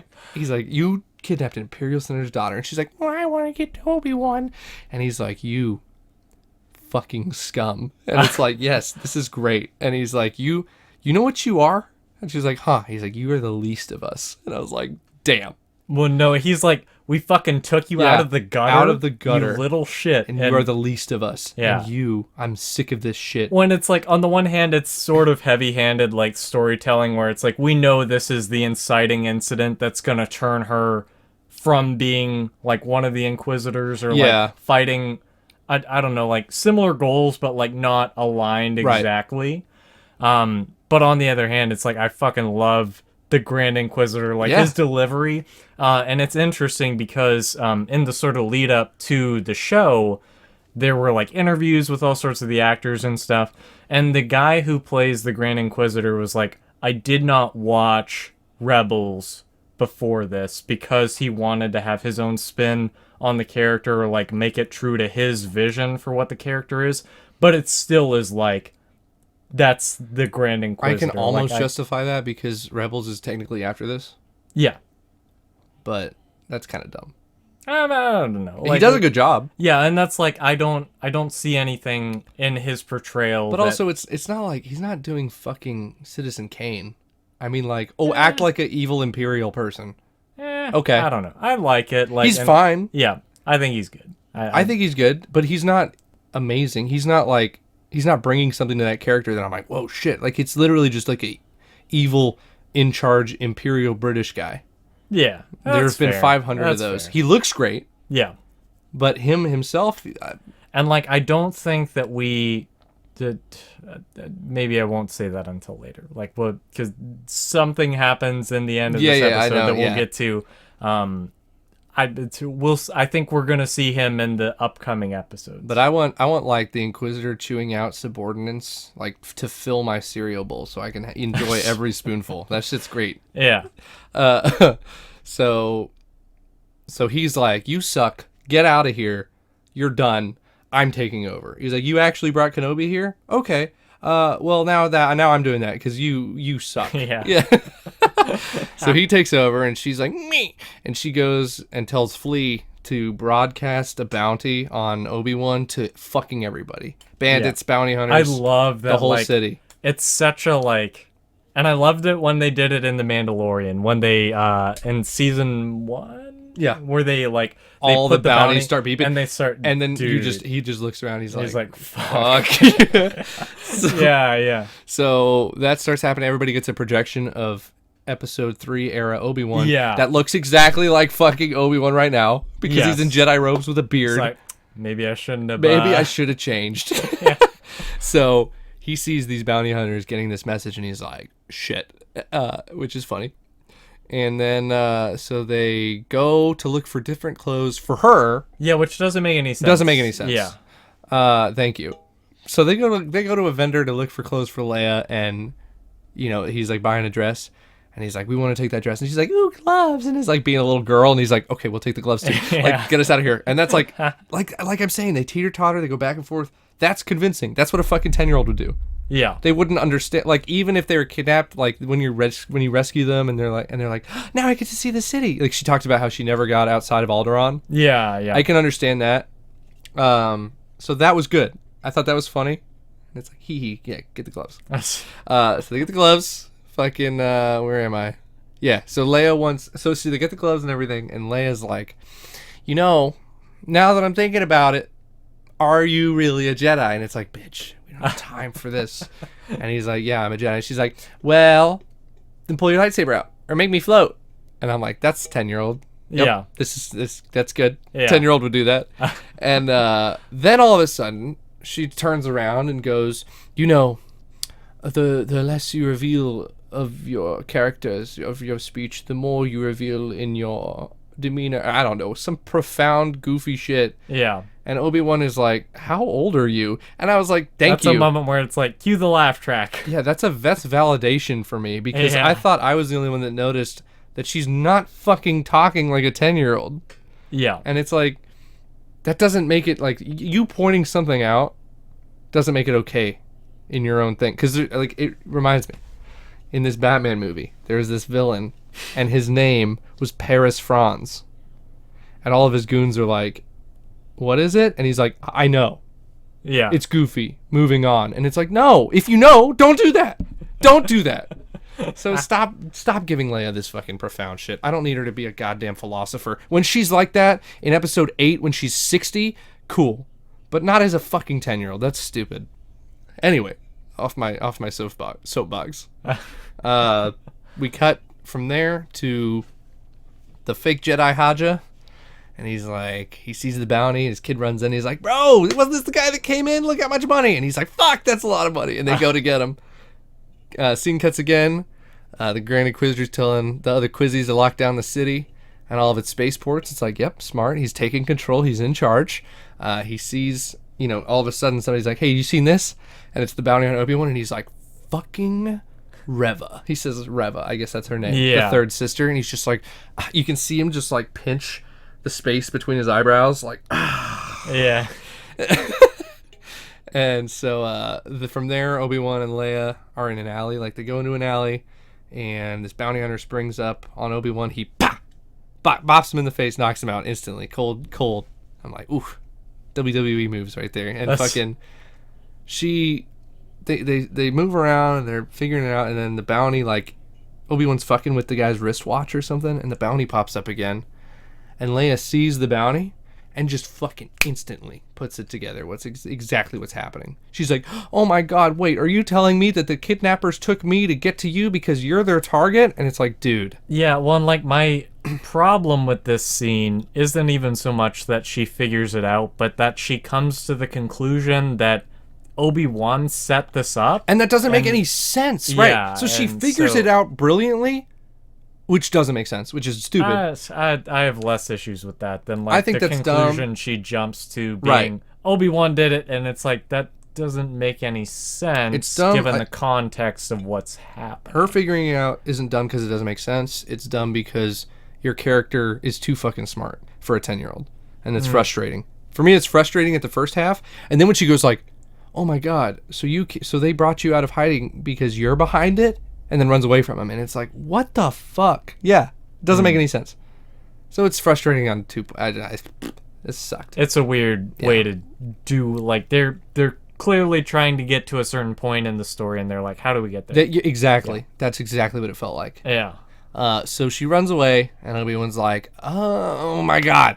And he goes and runs after her, and in her running away scene, she passes by like vendors and creatures and all this stuff, and there's some cool looking Star Wars puppets, and I'm like, yeah, that's dope. Yeah. She's running past all the Blade Runner markets and shit, and then Leia gets stopped by this guy, and he's like, "You're the girl. Where's the bounty?" And it's like, first of all, how do you even what? Yeah. There's no picture of Leia, but he's like, and then just gets fucking schwacked, blasted, and Obi-Wan blasted his ass, but he's a good distance away.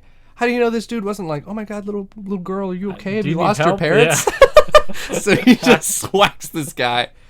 And then Leia's fine. She's like, "Ah," and then just runs away some more, but like right across Obi-Wan's path, very noticeably with the camera angle. And he's like, "Oh no." And it felt a lot like that fucking chase scene where it's like, "Oh no, I'm a grown man. I can't catch a 10-year-old. Yeah, yeah. And it's just like, this is stupid. So she runs away. Obi-Wan chases her again. The Inquisitors are close by. They hear commotion at the market, and they're like, "Hmm?" So, stakes are getting higher. Yeah. Fucking Leia climbs onto the roof. Obi-Wan chases her. Bounty hunters see him, start shooting at him, start blasting. I started blasting. Bop, bop, bop. Yeah. And he's like, oh shit, and he's hiding in like clotheslines and shit, still trying to trace Leia. And the third sister is like on the roof also, trying to scope the city for Obi-Wan, sees the blaster fire, and is like, now's my chance to do the dumbest looking shit ever. And fucking does this goofy over the top Jedi Force using parkour. Like backflips to go forwards. Yeah. And running like a fucking dog. Like over some parts, and it's like, dude, this looks so stupid. Just fucking run after. I don't need this. And it's like the jump when you like could basically see the wire that they lift you up on. Do you know and what shit. it reminded me of? And like this is like I feel like borderline like parodying it almost to a point. In I think it's Ferris Bueller's Day Off or like maybe even when they did that on Family Guy, like they did a thing where Stewie is doing that like thing at the end where he's like running home, and he's jumps like, over the I fence. shouldn't have milked the land. Yeah. And it's like that is this to a T. Like she pushes down this thing and then does like a front flip. No, she and it's backflips forwards. And like all these stunts are impressive. Like I'll give them that. Sure. Like it is cool stuff, but for the scene that we're sort of leading to, it's like it's what not it's very like? practical. Fucking Man with the Golden Gun. When they do the most impressive fucking car stunt ever in Hollywood history. The cork turn. There's a corkscrew ramp, and they drove a car on this corkscrew ramp, fucking flew it in the air, landed on the other side of this corkscrew ramp. Fucking incredible scene. Yeah. But it's goofy-ass context of James Bond country talking to his passenger going, "We gonna do it now, boy," or something. And they do a slide. Peppers, they do a slide whistle when he crosses the river. Look it up. Yeah. Look up the fucking car flip in Man with the Golden Gun. Most impressive stunt ever. Would never know it because they fucking ruin it, and it's goofy. It doesn't fit. It's kind of the same thing where it's like, yeah, these stunts are impressive, but this was dumb in the context, so you overlooked that. Anyway, I think I'm just upset because I really wanted her to just fucking take flight and Apache helicopter lift off with her double lightsaber staff like they do in Rebels. Yeah. It looks retarded. But Apparently, they've confirmed that Yeah, that's going to happen. they've said in an interview that is a thing. We're going to see them use the helicopter lightsabers, and it's like, man, show me I that like it. I like goofy, the stupid commitment shit. to it. Yeah, you already did it. Star Wars is known for just embracing goofy stuff that it's stuck with. So and it's whatever. a Dave Filoni thing, so it's gonna happen. They had to rewrite all the fucking lore because it was so retarded, and it's still getting fucked up. But anyway, so she fucking parkours, and this fucking weird cliche like drama music starts playing, like you're watching fucking CSI. It's like da-na-na-na, da-na-na-na, da-na-na-na. It's just like very fucking. It blends in. It's like Marvel music. Yeah. No Marvel music ever stands out. It's just like yeah. So it's just doing this music and it's hyping it up, and Obi-Wan's trying to get to Leia, but he's getting shot at, trying to return fire. Leia like jumps off the roof, or she trips, or I don't know. She thinks she can make it to the next rooftop. Yeah. And it's like, no, you're 10. Right. And you're like a short 10-year-old. Yeah.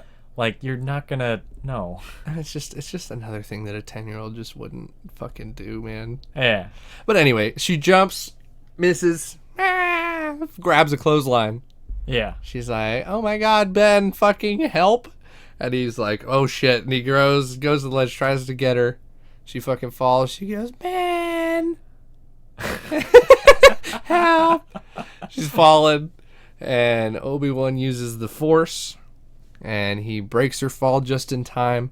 But he acts like the gravity they gave that, like it totally felt like he had disconnected himself from the Force, and he just got it back just then. Yeah. Which I'd be fine with. Like, I think that would be a good kind of character development moment where it's like in the pressure. They do it a lot, that's always kind of how it goes. Yeah. With these heroes' journey movies. But like, whatever, just stick with it. But he used the Force to break the beaker earlier. So it's kind of something I wish I'd need to rewatch it. I don't know how the beaker gets broken. It literally, like, he's in the meth lab, he looks at something, and then behind him the camera focuses on the heat getting turned up, and it pops. Maybe blowing up a beaker is less that's what I think. I guess that's it. I catching guess a that's what it person. was.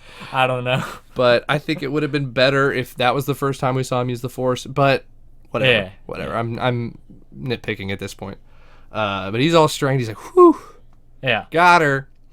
And then, they get down, the shooters are gone, and Leia's like, all right, you're a Jedi. It's like, no shit. Yeah. So they're like, we got to go to the spaceport. And they go, but they see that the Inquisitors are standing at the entrance, and they're like, fuck. Yeah. What do we do now? And then Bounty Hunter's creeping up behind them, but who saves them? It's fucking Haja, your boy. Yeah. The goofy fake Jedi's pops the fly head robot. Who's Bounty not Hunter. Forlom. Not Forlom. They There was another one too, but I forget. Zuko or Zuckus. Zuckus. Yeah. Yeah, no, they like in that trailer they show that one and people are like, "Oh, is that Forlom?" No, And he they're gets like, smoked. It's the same type of one, but not that one. Yeah. Yeah. That's fine. Yeah. There's a bunch of IGs running around. Yeah, there you go. So he blasts 5 Lom and fucking And Buckus. Buckus. Is, Dick Budkiss. And he fucking Obi-Wan turns around, he's like, oh my God. And Hodge is like, no, I came to help you because now I want to be a good person. He's like, do I like credits? Yes. They buy a lot of shit. Have I done bad things? Yes. Do I feel bad? Sometimes. Well, like there's people who pointed this out online, like he has this like idealized view of what a Jedi is. So when he finally sees like, oh, these maybe were his hero at one point, he's like, you're the real I deal. can get behind that. I want to help Where you. he kind of started like putting on airs as a Jedi because he respected them, but then he's like turns it into a Yeah, it's like, I need fucking money, shtick. though. Yeah. Yeah, I could see that. Yeah, like we'll see if any of that is true. Yeah. Like, I hope we see more of Hajo. Yeah. Well, that's the point I'm getting. So he's like, hey, I know a secret ship. Here you It's go. the same way he got that family off earlier, where he's like, yeah, go to this cargo one. Oh, so 'Cause he actually helped them? Yes, he did actually help them, but for a lot of money. I totally thought he just was like, oh yeah, I just convinced airport security. No, go on ahead. No, he was just That would have been tricking funnier. them. I don't know about that, but it would have been sort of fucked. Hey, I mean, what fucking decent shucksters do you know? Yeah, that's fair. In Disney World, you know a few, I guess. Yeah. They're all nice guys. That's- So he's like, here, get on this ship. Here's the coordinates or whatever. I'll watch out for you. And Obi-Wan's like, all right, sweet. So then it cuts to the Grand Inquisitor fucking helicoptering his lightsaber at Flea. And he's like, where's Obi-Wan? And Flea's like, bitch, I don't fucking know. And then it cuts, but as it cuts, you hear him scream. So he gets fucking chopped up like some fine sashimi. So the third sister hops down because she's like, she saw the commotion and is finished with her parkour. Hops down, going towards Obi-Wan, but Haja like stands in her way. I love this scene so much because he is so confident. Where he's like, you caught me. I'm the Jedi. Yeah, he's like, it's me. He's like, I'm Haja, the legendary Jedi. And she's like, oh, you're an idiot. Yeah, she's like, you're not a Jedi. And then just fucking super forcefully just slams him against the wall with the Force. And he's like, oh. Yeah. No, and I love he even has the line like, that's not magnets. Yeah, he's like, that's not magnets.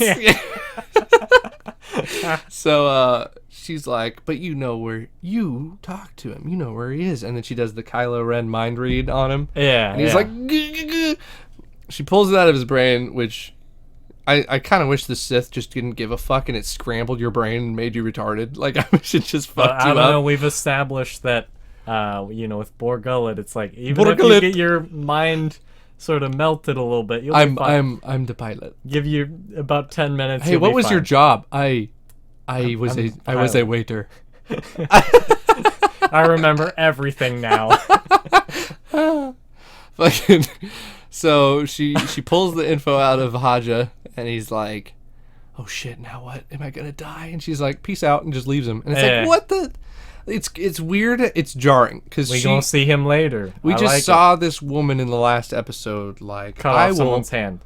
I will feed your children to 1,000 starving baby gorillas if you do not tell me where Obi-Wan is. And then she's like, oh, you knew where he was? Dope, thanks. Yeah. It's like, I think, like, if I that were was too obvious that they're like, we don't want this character to die yet. Yeah, and if I were to make an argument, it's like she's so intent on catching up to them at this point that it's like, she's like, okay, fucking, I'm done with you. I gotta keep moving. But it would have, like, don't you think it would have added more gravity to her as a character and made the stakes higher if she really just fucking, like, this character who's goofy and funny and zany, she just fucking like, just no care at all, pulled that shit out of his head and like basically made him a vegetable, or just fucking like not a thought, didn't even look at him, but just like slashed at like Vader going down the hall. Yeah, even if she'd injured him, she's not intimidating at all. You know, she's people, like, even her own homies are like, you ain't shit. Yeah. So she's just not intimidating. She cut off an old woman's hand. Well, we'll see. Right. You know, all this stuff that I'm saying could get fixed in future episodes. Yeah. You know, we'll see. But I wish she killed him. It's really weird that she didn't. I just don't want my boy dead. Maybe not that I wish. It's just like it doesn't make sense. Yeah. In this moment, you're right. Yeah. That doesn't really make sense. But yeah. Anyway, so she's following Obi-Wan. Obi-Wan and Leia get to the location.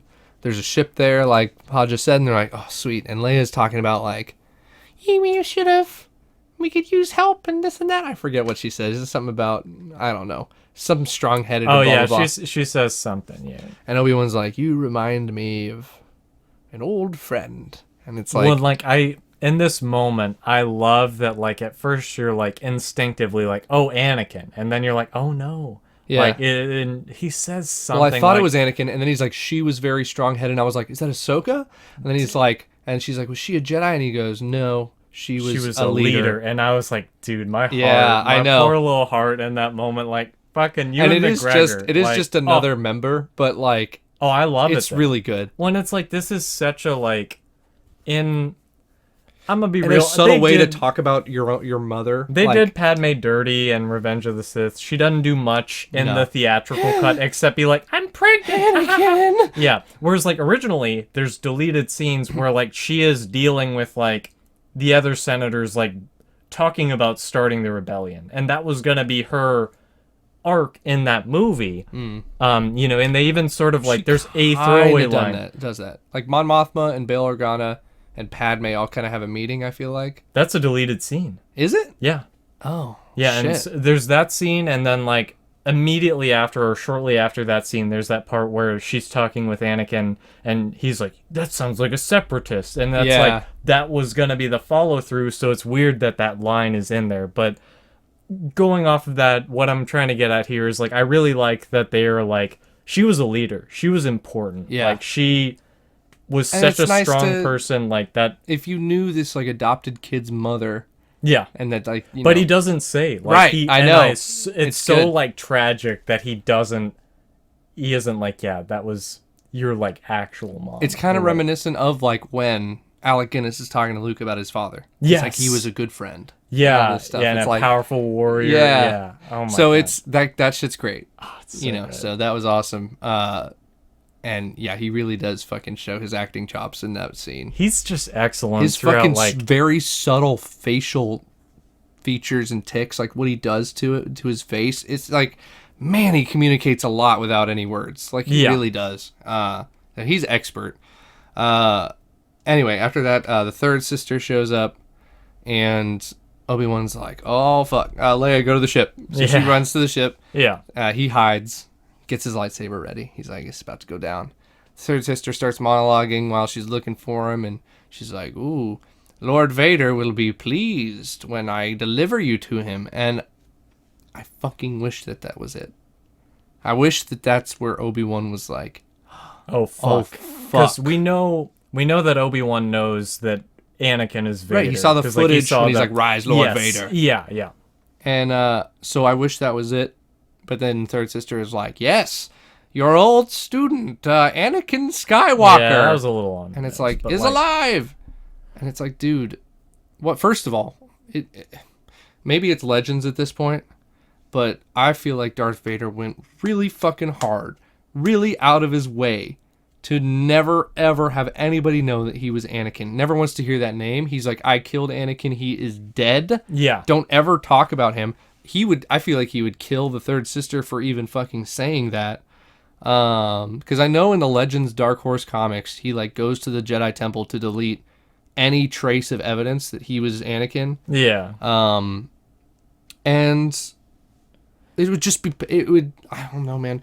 She shouldn't know that. And like, I think it's so cool in those comics too, where it's like, nobody knows that he was once a Jedi. He just is this force that popped up right after the Empire took power. And everyone's just like, I don't know who this fucking guy is. I don't know where he came from. But Yeah. shit. He killed he's better than all the Jedi. So what the fuck? He couldn't have been a Jedi. So Yeah. it's like, it's interesting. But just that she knows that, I hope It's- they keep it as just her knowing that. Yeah, and I'm curious to see, like, you know, based on the hints that, like, what her background is, that she may have been one of the Padawans in the temple during Yeah. Order 66. It's like they Physically could- saw clones being like, Lord Vader, we've yeah, cleared the with him temple. there. Yeah. Like, yeah. So it's like, I don't know. We'll see how things shake out. But, like, based on, like, current canon, I'm not entirely, like, we don't know enough about the Inquisitors, like, as an organization. Like, they talk, like, Obi-Wan in either this episode or the previous one says something like, yeah, the Inquisitors, they all used to be Jedi, and then they turned to the dark side. So it's like, you could maybe make the leap in logic that, like, they But even like, know. even in fucking episode 5, where the Emperor is like the child of Anakin Skywalker, and he's like, Yeah. you know, they're not like your kid.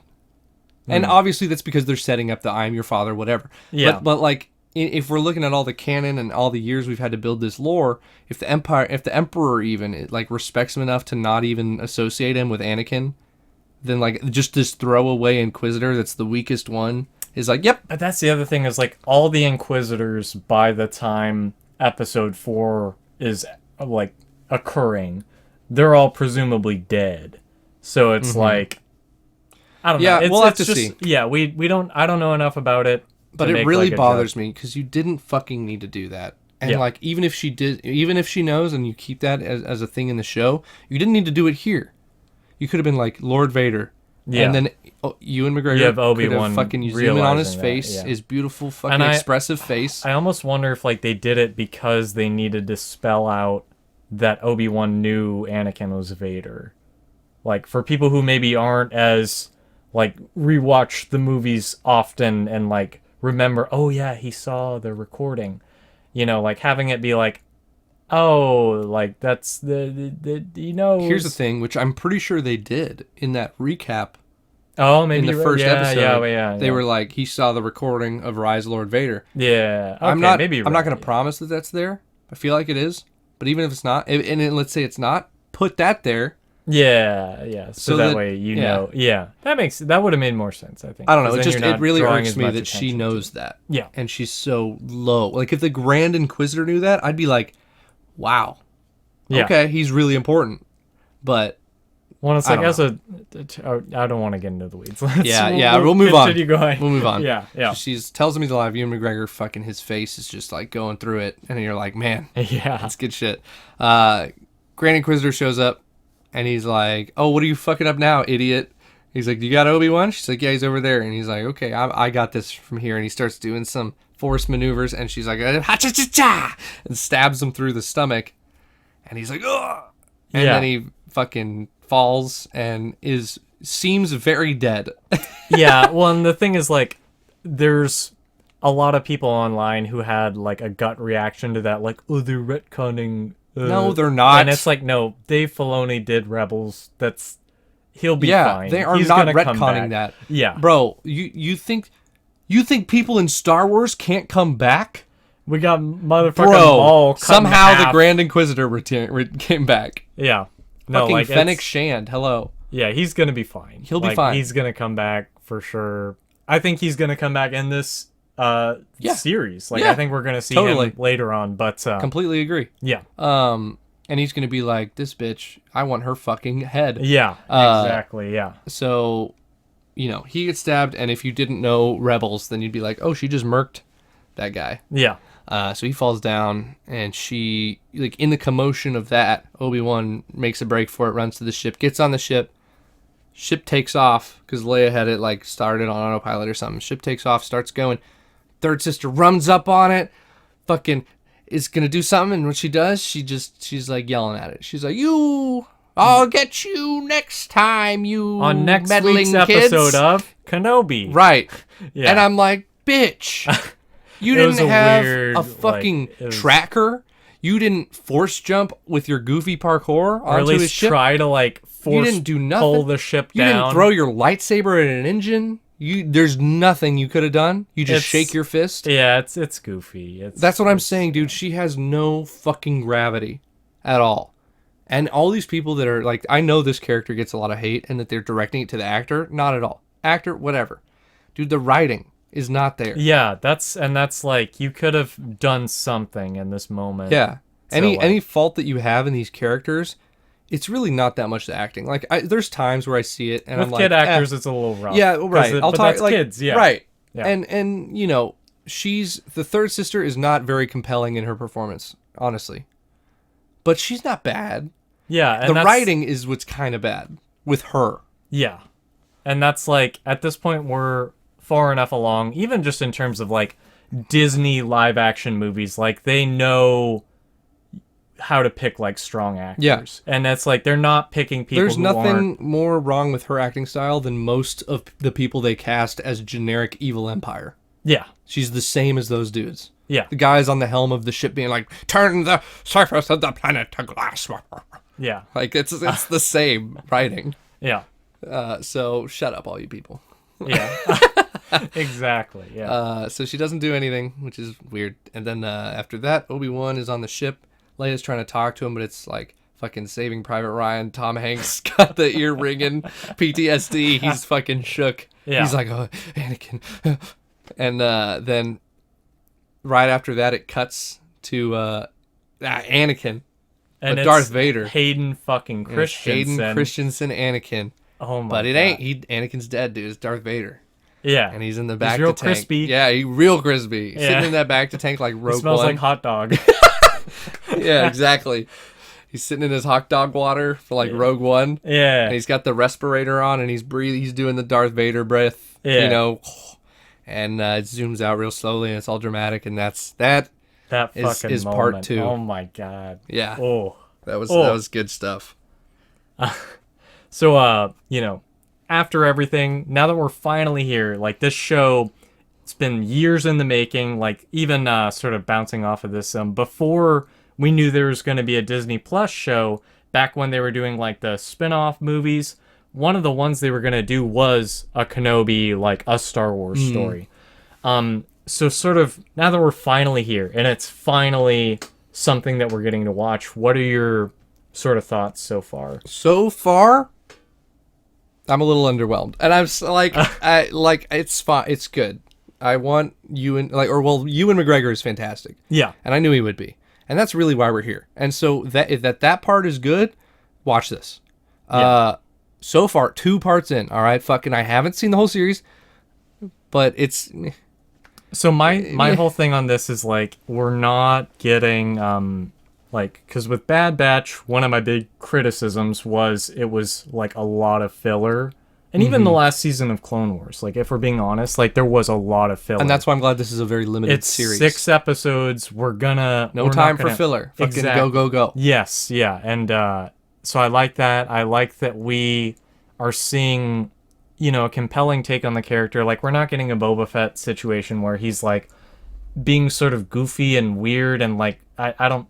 Obviously, there's some people who may find that endearing. I did not. I did not like him playing with the Rancor, where he's like, "Oh, look at you, you little rascal," and it's like, this is weird. Like this is like Spy Kids, like goofy, weird shit. No, I know he's not out. Ewan McGregor's definitely not out of character here. Yeah. No one is. Yeah, I feel like it's, for better or worse, it's like, Star Wars has its moments that are not. And what am I even talking about? Boba Fett character he was a fucking costume. Yeah, and everybody tries to make him you're right. his character. You're right, but like in Clone Wars, he's cooler. Yeah, but like, yeah. So I'm excited to see where things go, especially with what they've teased. And granted, the teasing has been a little heavy-handed, where like they in the marketing lead up were like it's gonna have the rematch of the century. Dude, literally, and the thumbnail for the Kenobi series on Disney Plus is Vader with his lightsaber and his hand, and Kenobi like standing away from him with him in the center screen, but like you're looking at him through Vader's hand with the lightsaber, and it's like, dude, I don't I don't know, but it's like I'm excited to see it's like how we get to that point. And I had fucking Fallen Order spoiled because on YouTube there was a picture of Vader, and it's like, look, here's when Vader shows up. So it feels like that. It's like, great, thanks. It's like, dude, yeah, cool, thanks. Yeah. That would have been cool to organically learn. Yeah. But I want to say the reason I'm underwhelmed isn't from the acting or the writing, really. It's the writing kind of, but it's just really generic so far with the storytelling. Like, not the characters. The characters are all interesting. Well, not all, but mostly interesting. But it's just very like, no, I've retired. I'm retired from that life. Well, what if this pulled you out of retirement? One last job. And then the villains are like, I'll get you next time. So it's like, I don't think it's going to stay like that. Yeah. And but for these 2 episodes, it's third, very safe. Yeah.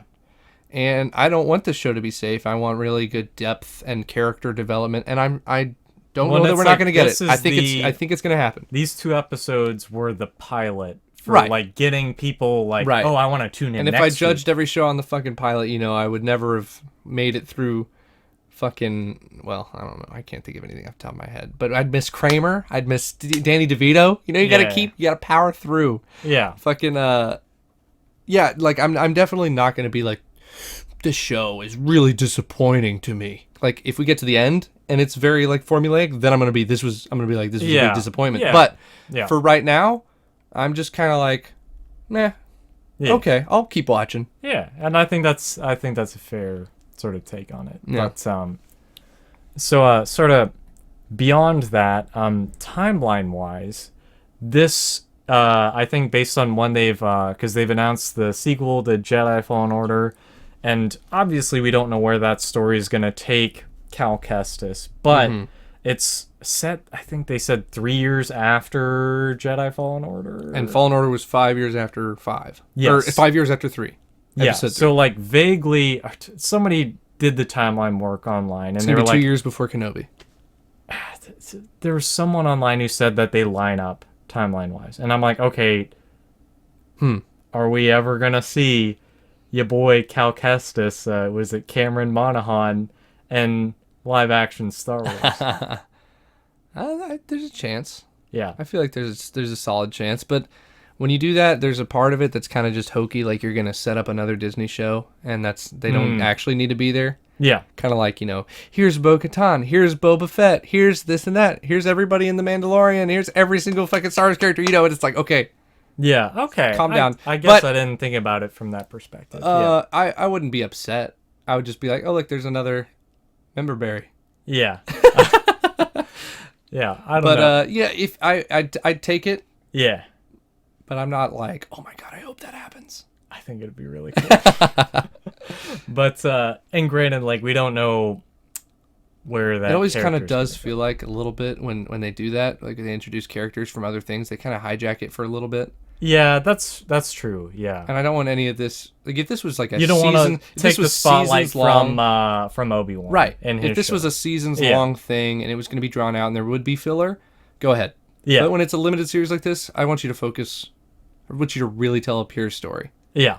Okay. Yeah. That makes sense. But like I said, I wouldn't be upset. Yeah. Fuck yeah. it. It's Star Wars. I know what to expect. Yeah. Any sort of final thoughts before we wrap things up? I think overall, Ewan McGregor really. It's not even an acting job because Mark Hamill's fantastic. But I feel like this is how Rian Johnson really wanted Episode 8 Luke to be like. This kind of fucking conflicted warrior that doesn't want to do that life anymore and wants to cut himself off and is like, this isn't the way because it's failure. Like I failed my student. Yeah. So I'm a failure.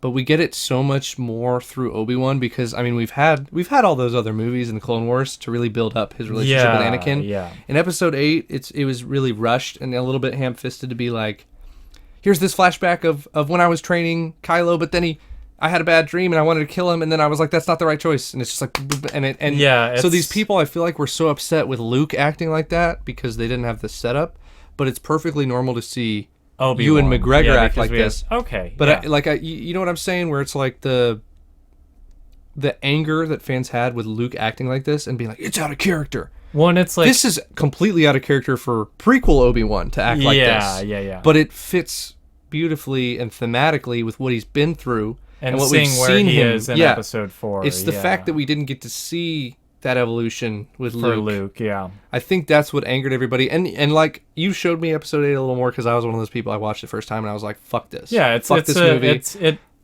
asks a lot of like hard questions that I think a lot of fans. I was very like hashtag not my Luke. Yeah, and jumping off of that, like that's the reason why my favorite Star Wars game is Knights of the Old Republic 2, because it's asking you like to rethink sort of what you think of like.